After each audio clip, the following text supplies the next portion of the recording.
Raditi tako nešto u čistoj životnoj sredini je prosto, ja bih rekla, zločin. Rudarstvo je jedan vid od najgorih ljudskih aktivnosti. To je neminovno uništenje vodoizvorišta za grad Novi Pazar. Znam ja što nam je Rogozna još važan. Običan narod tu neće imati ništa od toga, apsolutno. Pitanje da li će narod to dozvoliti. Australijski gigant Strickland Metals kupio je Rogoznu zbog navodno velikog nalazišta zlata. Ali kako? I da li ju je Srbija zaista prodala?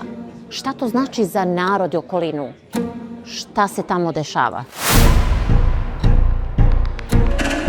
Prva stanica je Beograd, a ja sam došla do Hemijskog fakulteta kako bi popričala sa profesorkom Draganom Đorđević.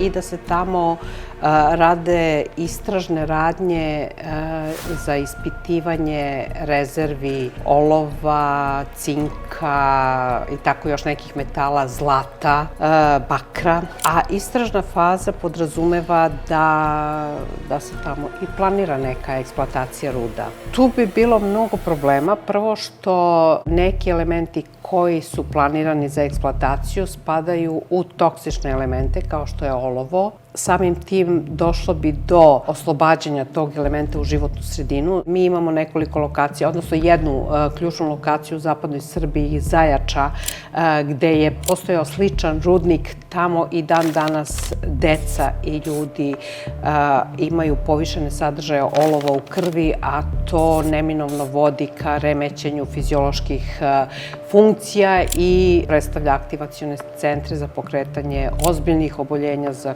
koja često nema leka. A često puta ti štetni elementi znaju da budu u većoj količini od samog onog minerala koji se vadi. Recimo, prerada zlata je takođe vrlo opasna po životnu sredinu zato što zlato se luži ili cijanidima, koji su izuzetno toksični, izdvajanje sa živom. I jedno i drugo je vrlo opasno po životnu sredinu. Raditi tako nešto u čistoj životnoj sredini je prosto, ja bih rekla, zločin. Mi imamo jednu stranu kompaniju na istoku Srbije u Boru, Zijin, kineska kompanija. Oni su, od kad su došli, otvorili jedan rudnik.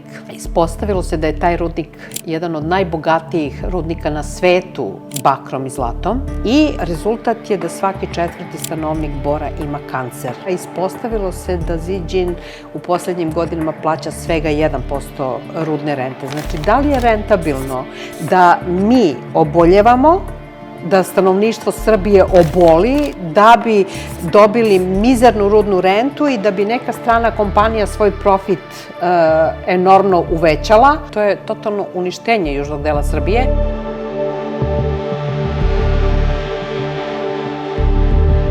Nakon Beograda uputili smo se ka Rogozni da vidimo kakva je situacija ovde, a pridružit će nam se i ekološki aktivisti iz Novog Pazara, koji već mesecima, ako ne i godinama, pokušavaju da dođu do odgovora. Kakva sudbina čeka Rogoznu? Bušili smo na Crni vrh i dalje se buši gore.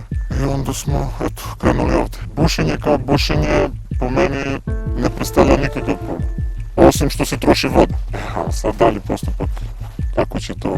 Ako se otvori rudnik, to je problem. Voda je potrebna da, dok se buši, da se kruna hladi bukvalno. Ne može da se buši na suvo. Pa posle bi trebalo to neko ko je nadležan za to da je pokupio odatle. Ja opet kažem, znači to treba po šablonu da se radi i država da stoji iza toga i sve. I da ima inspekcija i sve to mora da je po Dolazi inspekcija možda? Da, dolazi, ali opet je to po meni. Mene je zanimalo šta se nalazi u isplakama, pa sam uzela uzorak vode i donela u Istanbul na testiranje. Rezultati su sledeći. U vodi ima 3 puta više mangana od dozvoljenog.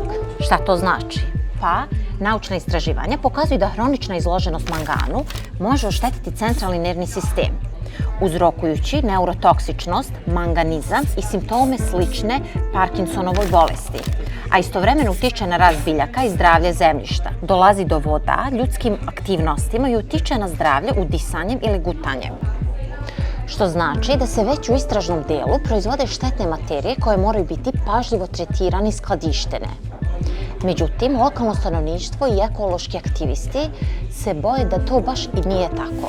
Po meni, ako postoji propis šta zapravo treba da se radi po proceduri, ja nisam vidio tu proceduru. Niko nije, sad ova ekipa za ovo je firma za ovo. I dok uveliko traju bušenja, trenutno iza nas možete vidjeti da je došlo do malog nesporazuma. Radi se o gospodinu na čije su imanje upali i bez ikakve dozvole su počeli da buše. Vlasnik same parcele je odbio da komentariše, međutim, došli smo do neke informacije, a to je da ovaj gospodin posjeduje već 17 hektara zemlje ovdje i da su već 2 puta od ove firme dobili ponudu. Ja ne znam što oni beže, na primjer, kad dođu aktivisti ili bilo ko. Pa, brate, ti ako si legalan, ako ti radiš taj posao kako treba, pa izvolite, šta ima veze ko dolazi? Da li je to inspekcija, da li je to običan građanin? Šta ima veze, brate? Ja to ne razumijem. Smeta cijel grad, ne smeta samo nas. Smeta cijel, smeta. Za nas to je mala, to ima tu 15 kuće. Uvek je bilo da na Rogoznu živimo kao poslednji bednici. Gazimo po zlatu, kaže, ali najsiromašniji smo. To nije od juče, to se zna, to je već 20 nešto godina se ispituje. Od aktivno ispitivanje 2007. je počelo, pa je bila pauza do 2011. Aktivno je počelo od prošle godine da se to buši po Medenovcu, onda tamo da se istraži ta neka ruda. Navodno kažu da postoji, a sad mi smo mala karika, mi smo ovde meštani i nas niko ništa ne pita. Pa njihove mašine moraju da koriste da crpe vodu, bilo odakle. Rudarstvo je jedan vid od najgorih ljudskih aktivnosti koje ostavlja najgore posljedice po životnu sredinu, najdugoročnije i najšire moguće. Evo, imali smo situaciju 2000. godine kada se u Rumuniji izlila jalovina rudnika zlata, Baja Mare oblast. Ta jalovina je ušla u vodotokove, prešla je preko Moldavije, Ukrajine, ušla u Tisu, prešla preko Mađarske, ušla u Srbiju. U Srbiji, u Tisi je izumrlo 80% živog sveta i oko 5 do 10 godina svi priobalna mesta su ostala bez vode, bez pitke vode, a rastojanje od Tise u Srbiji i mesta izlivanja jalovine je 2000 kilometra. Ja sad tačno ne znam koliko je Rogozna udaljena od Novog Pazara. 10 do 12 km. Pa to je neminovno uništenje vodoizvorišta za grad Novi Pazar. Taj naš kapacitet u se naglo smanjio.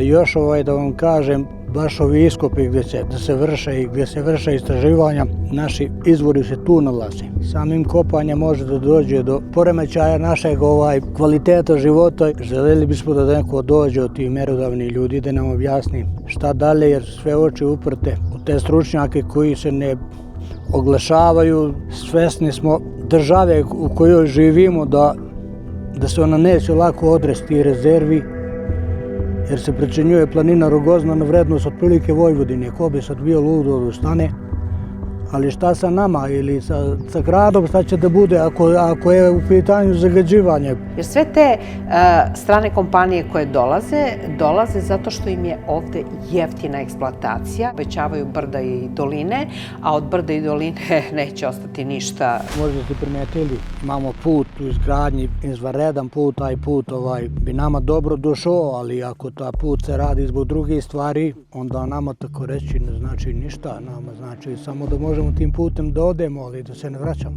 Nigdje po medijima nije bilo govora, nije bilo nikakvog zvaničnog otvaranja.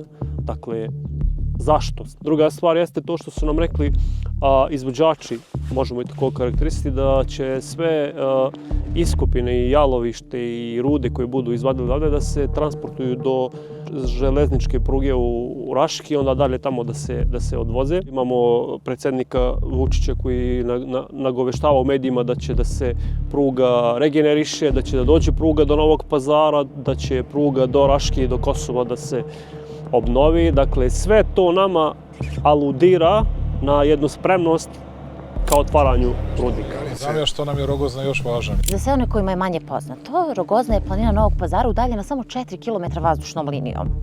Značajna je za ovaj grad iz više razloga.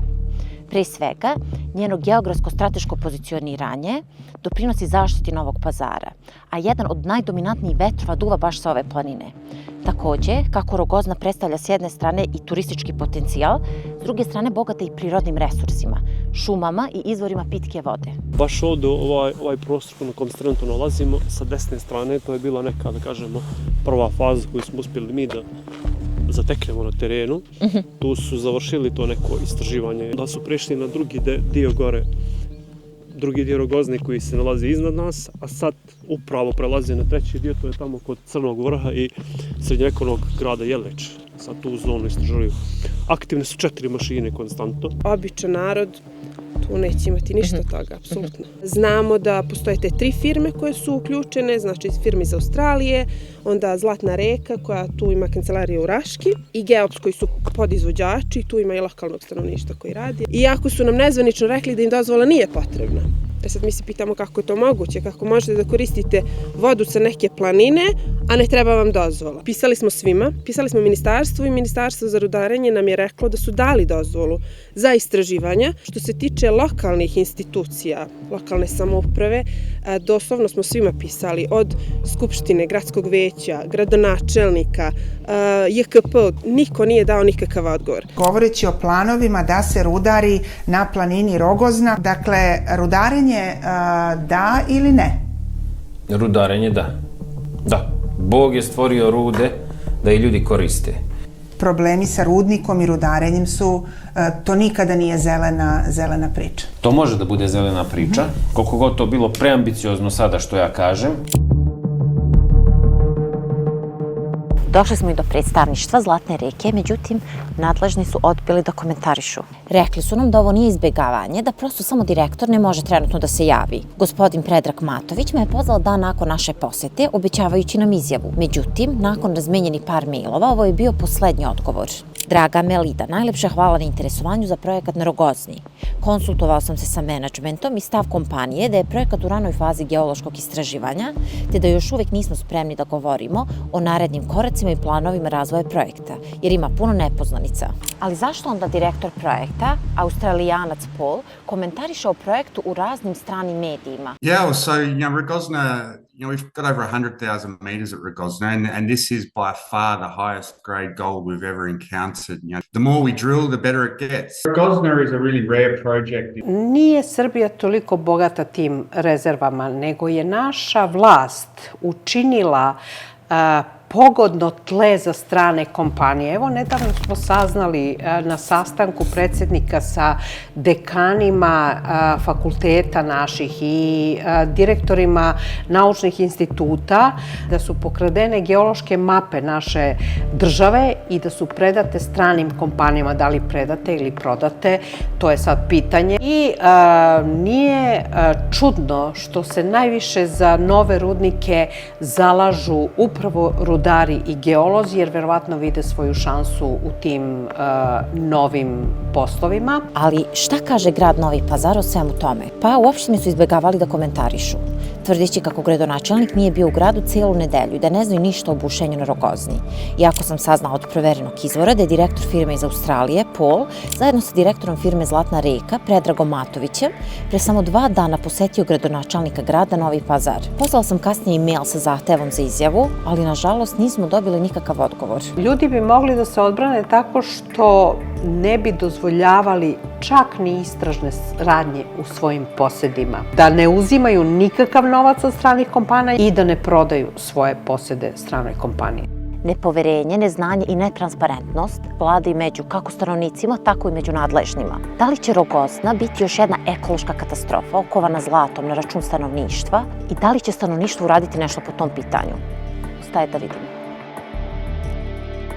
A umeđu vremenu, dok smo mi spremali ovu priču, Osnovno javno tužilaštvo u Novom Pazaru podnelo je optužni predlog protiv odgovornog lica preduzeća koje izvodi geološka istraživanja na Rogozni. Tereti se za krivično delo unošenja i nedozvoljenog skladištenja opasnih materija, definisano članom 266 krivičnog zakonika, čime su prekršeni propisi o zaštiti životne sredine.